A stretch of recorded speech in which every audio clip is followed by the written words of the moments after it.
Yes, I'm still trying it again, my friends. I'll be there soon.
Hello, everyone.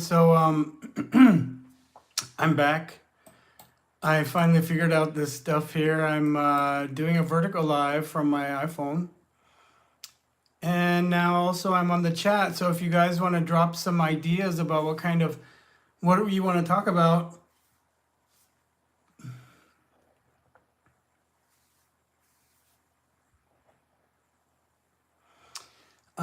I'm going to drop some ideas down in the chat. Let me know if you want to talk about these, okay?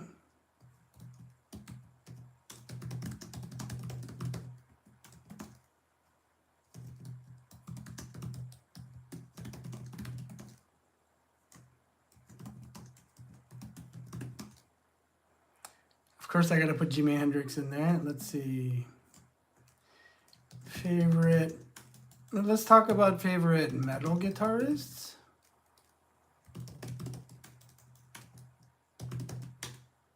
All right, so guys, I see a couple of people there. Drop your names in the chat, please. Let me know. Say hi.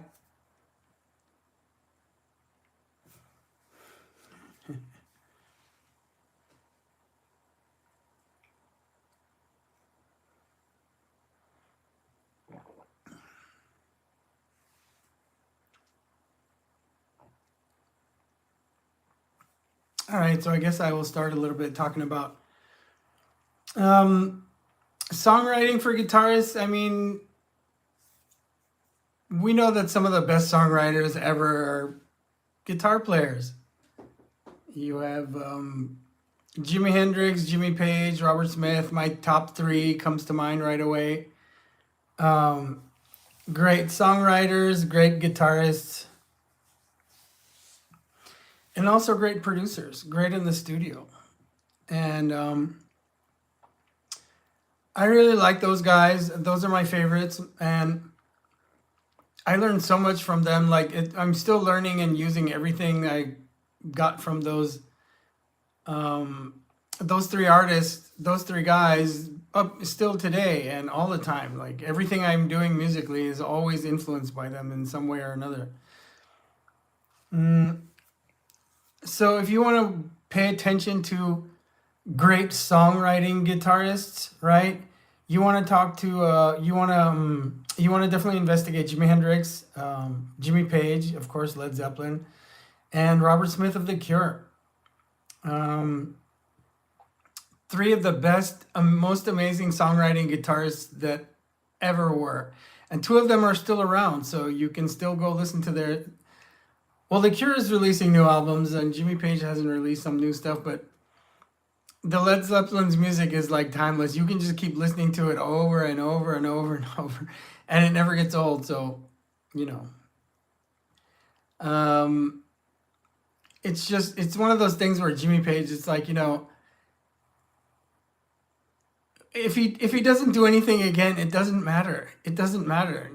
Led Zeppelin is so vast and so far out there and vast and um so expansive and infinite. Like you just keep learning from them. It just never gets old.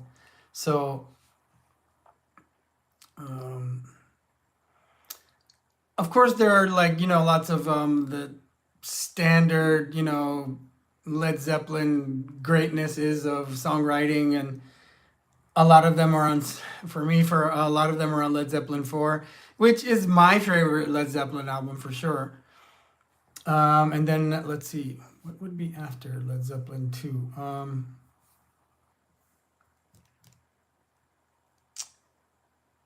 Oh, geez. Those first, I don't know, up to Presence, they're all, I mean, for me, they're all pretty great, but they all have a different character for me. They all have a different type of character, and like Led Zeppelin 4 for me is like the pinnacle of everything of theirs.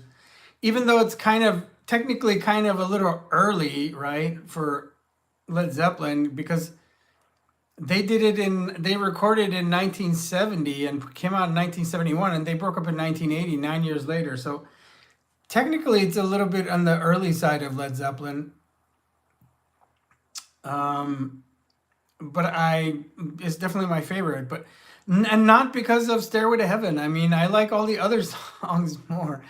And to be honest with you, I learned how to play some of the songs on Led Zeppelin 4, but Stairway to Heaven wasn't one of them. I couldn't play Stairway to Heaven to save my life right at this moment. Like, I would have to learn it. And I remember when I was like, learning, I'm like, no, I don't know.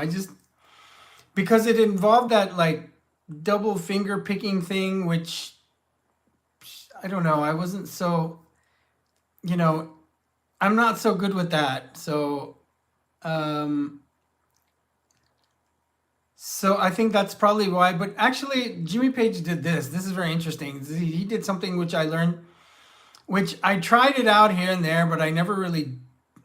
Um, I tried it out here and there, but I never got good at it because it's so hard. Like, this is what he does. Okay, he picks like this. Okay, he's picking the normal way with thumb and index finger, but then it's called hybrid picking. He's like doing finger picking with these three fingers. So he's doing pick and this. So this is called hybrid picking. Okay. So there's somebody in the stream. Drop your name down there so I can and drop me some ideas. What do you want to talk about?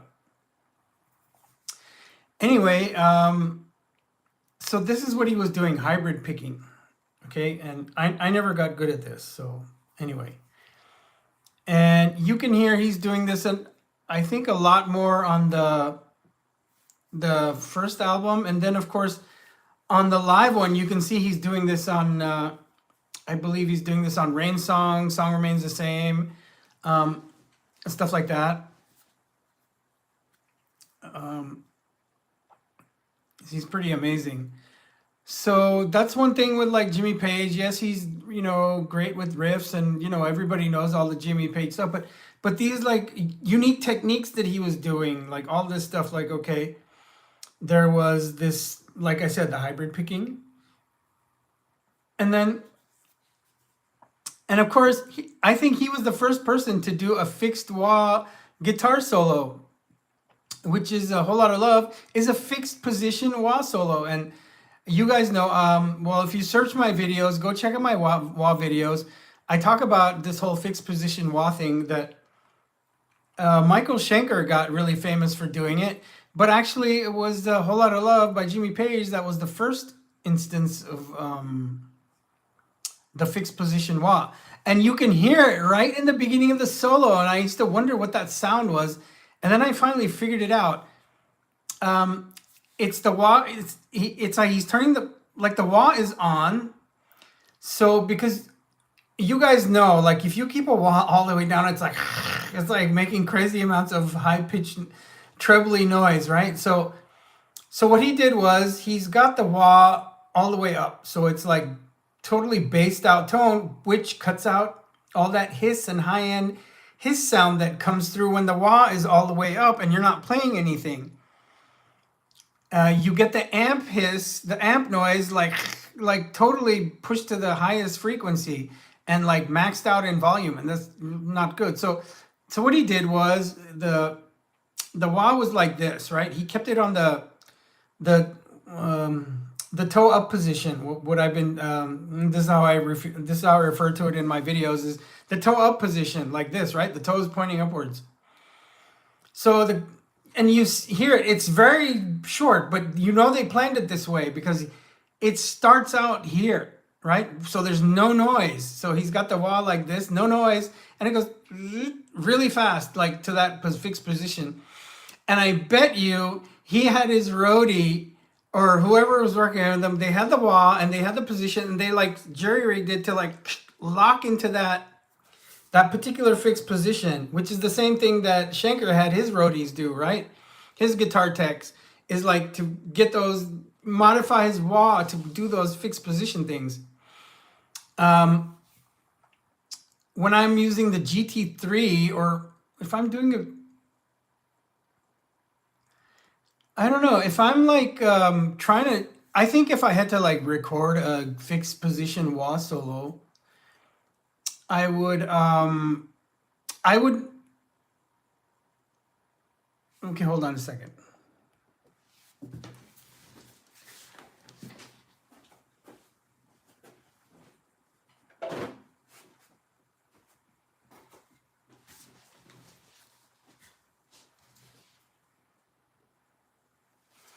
Okay, this is my wah, right? The Crybaby from Hell.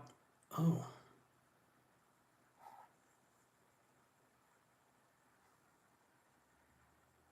I think I gotta switch my ratio there. Hold on a second.